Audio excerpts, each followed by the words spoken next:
What if the most fundamental rhythm of our lives, the ticking second, the passing hour, was once entirely invisible? For millennia, humanity lived by the whisper of the sun and the slow drift of the stars. Time was not a commodity. It was an omnipresent force, a river flowing unimpeded, untamed, and ultimately unconquerable. This is the story of how we tried to cage that river. From crude shadows to the quantum hum of the atom, this is the audacious tale of the clock, the machine that dared to dissect eternity into moments. Imagine a world where the concept of 3 o'clock simply didn't exist. Early civilizations, from the Egyptians to the Babylonians, understood the passage of days and seasons with remarkable accuracy, essential for agriculture and ritual. They observed the sun's journey across the sky, mapping its path with sundials, gnomons casting long, creeping shadows. The changing length of daylight marked the seasons. The movement of stars tracked the years. This was time as experienced, organic, imprecise, and entirely dictated by the cosmos. But this natural time presented profound limitations. How do you coordinate a complex event? How do you ensure workers start and end their labor in sync? In the medieval world, life was largely governed by canonical hours, approximations of sunrise, mid-morning, noon, and sunset. Bells might ring to announce these, but precision was impossible. A moment could mean anything from 5 minutes to an hour. As societies grew more complex, particularly with the rise of monasteries and burgeoning urban centers, the demand for finer temporal granularity became acute. Monks needed to adhere to rigid Grail schedules, merchant guilds sought standardized workdays, and nascent scientific inquiry yearned for repeatable measurements. Crude devices like water clocks or clepsydrae offered some improvement, but they were notoriously inaccurate, affected by temperature, and required constant refilling. Their precision was a mirage. The world yearned for a mechanism that could not only tell time, but could truly keep it, dissecting the day into uniform, unyielding segments. The question was no longer what time was, but how to master it. The answer would not come from the stars or flowing water, but from the grinding gears of human ingenuity. The seeds of the mechanical clock were sown in the 13th century, initially in monasteries and cathedrals, where the need for precise liturgical timing was paramount. Early clockmakers, often master artisans in metalwork, began to experiment with weights and gears. Their challenge, how to regulate the continuous pull of a falling weight into a series of discrete, uniform movements.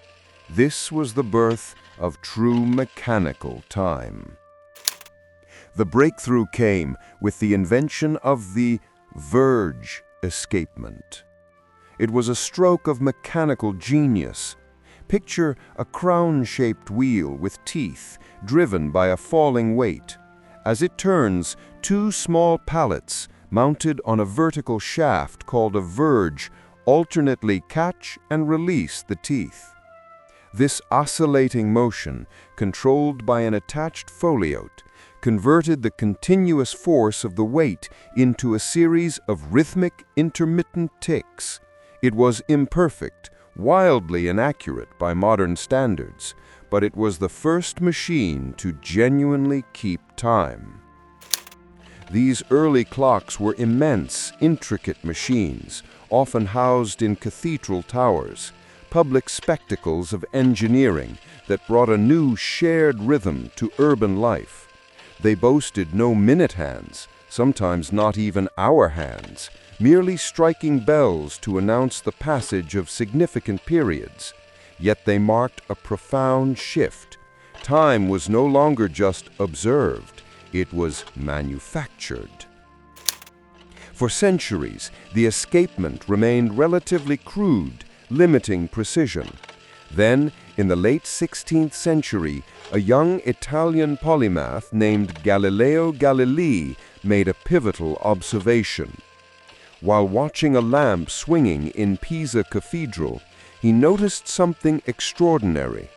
Regardless of the arc of its swing, the pendulum took almost exactly the same amount of time to complete each oscillation. This principle of isochronism was the missing piece. It took another genius, the Dutch scientist Christiaan Huygens, to harness Galileo's insight. In 1656, Huygens invented the pendulum clock, integrating the stable, rhythmic swing of the pendulum with the clock's gear train via the anchor escapement. This elegant mechanism allowed the pendulum to control the release of the gear train with unprecedented regularity. Suddenly, instead of losing minutes a day, clocks lost mere seconds. Time had found its true master. But a new problem emerged, born from the very precision the pendulum offered: navigation. At sea, longitude was impossible to calculate accurately without knowing the precise time at a fixed point, like Greenwich. Governments, desperate for safe sea lanes, offered immense prizes for a solution. Enter John Harrison, an autodidact clockmaker from rural England. His obsession would span 40 years. Harrison understood that the rolling of a ship and variations in temperature would render a pendulum useless. He needed a timekeeper that was impervious to the violent realities of the ocean. His solution was not one invention, but a symphony of them: bimetallic strips to compensate for temperature, grasshopper escapements for minimal friction, and ingenious gimbals to keep it level. His fourth sea clock, H4, was a masterpiece, losing mere seconds over months at sea, saving countless lives, and finally solving the longitude problem. It was a victory not just for horology, but for global exploration and trade. Harrison's chronometers marked a new era of timekeeping, but the demand for precise personal time would soon explode with the Industrial Revolution. Factories, railways, and telegraphs required workers and systems to be synchronized to the minute, not the hour. Time became money, and clocks became ubiquitous, transforming from public monuments to personal necessities. The world began to march to a new beat. This relentless drive for precision and portability led to the mass production of personal timepieces. The intricate gears of a pocket watch, or later a wristwatch, became symbols of modernity and efficiency. The mechanical clock, once an immense tower, had shrunk to fit on a wrist, its persistent tick-tock a constant, quiet reminder of a new, industrialized pace of life. Humanity had not merely caged time, we had miniaturized it, multiplied it, and made it an essential part of our daily existence. The mechanical clock in its most basic form has largely receded into the background of our everyday lives, replaced by the digital display. But its profound echo resonates in every facet of the modern world. Every single computer, every smartphone, every network that connects us globally relies on a clock.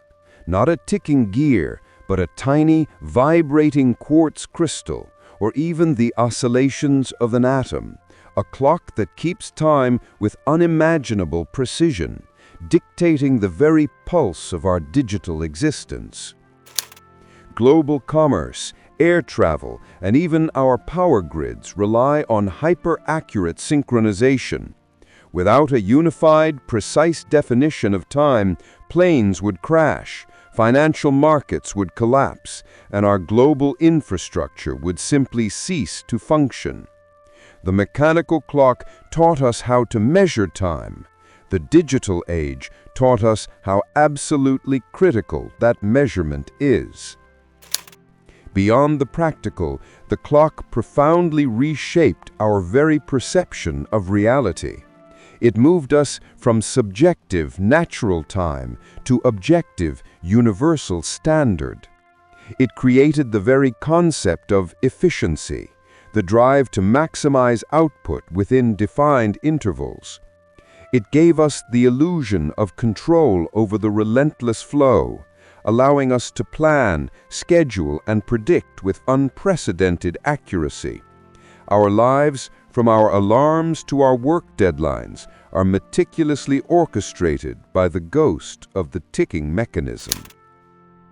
From the imprecise shadows of a sundial to the unimaginable precision of an atomic second, the clock's journey reflects humanity's relentless quest for order. It is a story not just of gears and springs, but of our enduring need to understand, measure, and ultimately to master the invisible force that governs our existence. The clock changed our world not by what it did, but by what it taught us about ourselves and the universe we inhabit. Its legacy is every moment we seize, every deadline we meet, every future we meticulously plan. The river of time still flows, but now we navigate its currents with a watch in hand and its rhythm pulsing through every circuit.